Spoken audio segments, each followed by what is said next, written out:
Olá, pessoal, e boas-vindas a mais uma análise. Hoje, a nossa atenção se volta para uma das figuras mais monumentais, diria até lendárias, de todos os tempos. Estamos falando, claro, do homem que é considerado por quase todo mundo como o inegável pai da filosofia ocidental, Sócrates.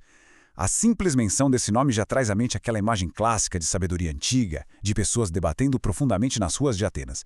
A ideia aqui hoje é desvendar quem foi esse pensador de verdade, baseado nos registros históricos, e entender como as ideias dele acabaram construindo a base de todo o pensamento ocidental.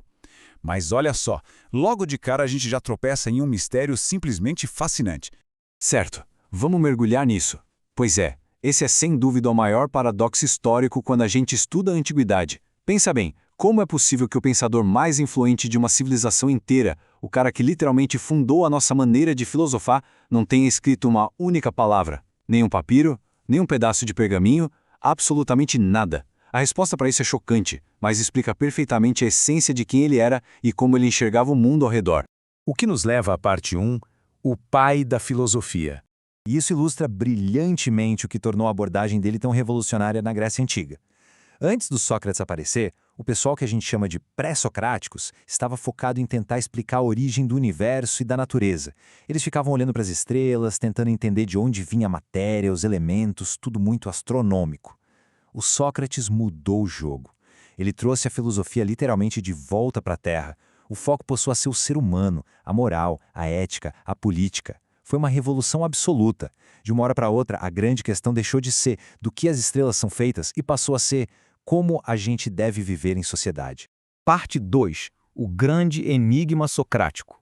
Então, o ponto crucial é o famoso problema socrático. Se investigar a vida humana era tão importante, por que não deixar isso escrito para gerações futuras? Bom, a verdade é que ele fez uma escolha ativa de não registrar nada no papel. O motivo? Ele acreditava fielmente que o conhecimento é uma coisa viva e que ele só se constrói através do diálogo falado. Para o Sócrates, escrever um pensamento num papel era tipo congelar a ideia, sabe? Transformava aquilo em algo morto, estático. A verdadeira sabedoria precisava daquele atrito, da voz, da refutação ali, na hora, ao vivo. A filosofia não era um livrinho para ler antes de dormir. Era um esporte de contato, uma atividade para ser praticada entre pessoas vivas.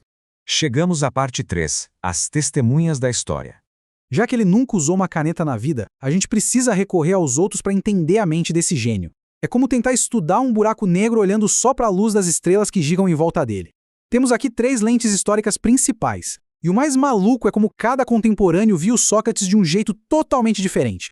Platão, que foi o aluno mais brilhante dele, colocava o mestre como protagonista absoluto de debates super profundos. Já o Xenofonte escrevia mais sobre a vida cotidiana, as dicas práticas do dia a dia, e na outra ponta a gente tem o Aristófanes, que era um dramaturgo e basicamente satirizava o Sócrates. Ele mostrava a visão da sociedade da época, que muitas vezes achavam aquele filósofo uma figura meio cômica ou até irritante.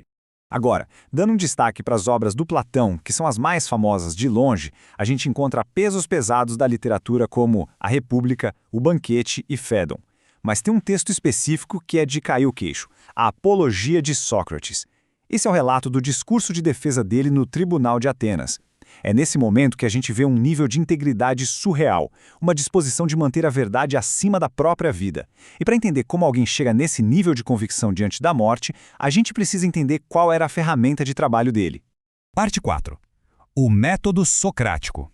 Não dá para entender o legado do Sócrates sem olhar para como ele agia na prática.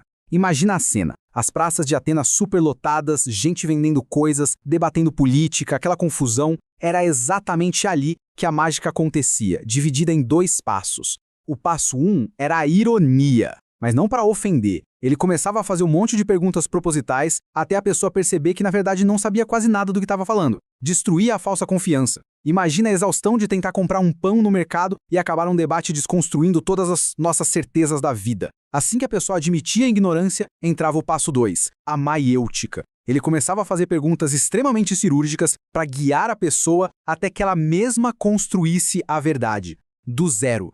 Agora, o que é realmente interessante sobre isso é a tradução da palavra. Maiêutica significa, literalmente, parto. Exatamente, um parto. Do mesmo jeito que uma parteira ajuda a trazer uma criança ao mundo, o Sócrates funcionava como um parteiro de ideias. Ele não enfiava a ideia na cabeça de ninguém. Ele fazia as perguntas certas para ajudar o intelecto da própria pessoa a dar à luz uma conclusão nova. É, sem dúvida, uma das metáforas mais bonitas e poderosas sobre o que significa ensinar. O que nos leva à nossa quinta e última parte, o julgamento e a morte. Vamos avançar e ver como isso se desenrola. Porque, vamos ser sinceros, passar a vida inteira questionando tudo e desmontando as certezas das pessoas mais poderosas da cidade ia dar problema uma hora. Ele nasceu ali por volta de 469 a.C. e mudou a história do pensamento. Mas o fim da linha chegou no ano 399 a.C.